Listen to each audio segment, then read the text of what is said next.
Hi viewers, welcome to Mr. Math. இந்த வீடியோவில் random video சீரீஸில் நம்ம லாஸ்ட்டாக பார்த்த கொஷின் பார்ப்போம்.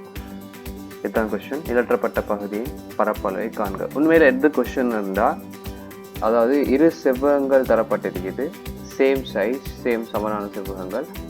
அதில் என்ன செய்யப்படுதுன்னா, இந்த மூலைகள் மேற்பொருந்துமாறு ரொட்டேட் பண்ணப்படுது ஒரு செவ்வகம். ஸோ இந்த மூலை பொருத்தப்படுது, அந்த இங்கே இந்த மூலை பொருத்த. இப்படி செவ்வகங்கள் ரொட்டேட் பண்ணப்படுறதால இந்த ஓவர்லாப்பிங் பகுதி தான் நிரட்டப்பட்ட பகுதியாக இருக்குது. இந்த நிரட்டப்பட்ட பகுதியின் பரப்பளவு தான் கேட்டிருக்குது. ஸோ கேளுக்குள்ள போகலாம். ஸோ நான் இதே நிரட்டுறேன், அதே போல் இந்த பகுதியை நிரட்டுறேன். கொஞ்சம் இமேஜின் பண்ணி பார்த்ததா, இதே பகுதி தான் இந்த பகுதியாக இருக்கு. அதே போல் இந்த பகுதி இந்த முக்கோண பகுதிக்கு சமனாக இருக்கு. ஸோ நான் இந்த முக்கோண பகுதி இந்த நீளத்தை எக்ஸ் என்று பேரிட போகிறேன். ஸோ இது எக்ஸாக இருந்தாண்டா இந்த பகுதியும் எக்ஸாக இருக்க போகுது.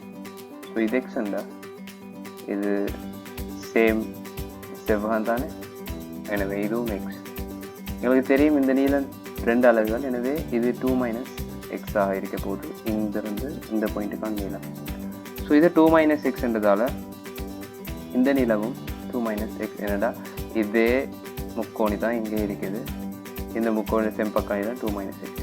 இது செங்கோண முக்கோணி, எனவே பைத்தகரஸ் தியரம் போடலாம். எங்களுக்கு பைத்தகரஸ் தியரம் படி 2 - எக்ஸ் முழுதின் வர்க்கம் சமன் எக்ஸ் வர்க்கம் சக ஒன்றின் வர்க்கம். எனவே ஒன்றின் வர்க்கம் 1 தற்போது இதை விரிச்சு எழுதினண்டா 4 - 4x ப்ளஸ் எக்ஸ் வர்க்கம் சமன் எக்ஸ் வர்க்கம் சக 1. இங்கே இருக்கிற எக்ஸ் வர்க்கம் இங்கே எக்ஸ் வர்க்கம் கட்டாக 4x சமன் 4 - 1 = 3. அதாவது 4x சமன் 3 என்று ஆன்சர் வரும். எக்ஸ் சமன் 3 தான் ஆன்சர். எங்களுடைய ஃபோக்கஸ் என்னென்னா இந்த பரப்பளவை கண்டுபிடிக்கணும்.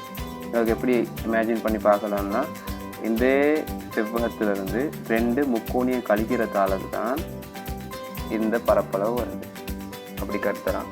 ஸோ செவ்வகத்தின் பரப்பளவு எங்களுக்கு எழுதியிலும் 2 தர உண்டு. எனவே நிரட்டப்பட்ட பகுதியின் பரப்பளவு 2 தர உண்டு. செவ்வகத்தின் பரப்பளவிலிருந்து இந்த முக்கோணியும் ஒரே பரப்பளவு. எனவே 2 தடவை ஒரு முக்கோணின் பரப்பளவு அரை, அடி வந்து 1, உயரம் செங்குத்து உயரம் 3/4. எனவே இதே சுருக்கினா 3/4 வரும். இங்கே 2, அப்போ 2 - 3/4, அதாவது 5/4. ஆன்சர் வந்து 1.25. வழக்கம் போல் நாம் இந்த ஒவ்வொரு வீடியோவில் லாஸ்ட்டுக்கும் நாம் இன்னொரு கொஷின் வைப்போம். ஆனால் இந்த வீடியோவில் நான் கொஷின் வைக்கலை. ஸோ நெக்ஸ்ட் வீடியோவில் இதே போல் சுவாரஸ்யமான இன்னொரு கொஷினோட சந்திப்போம். அதுவரை தேங்க்யூ.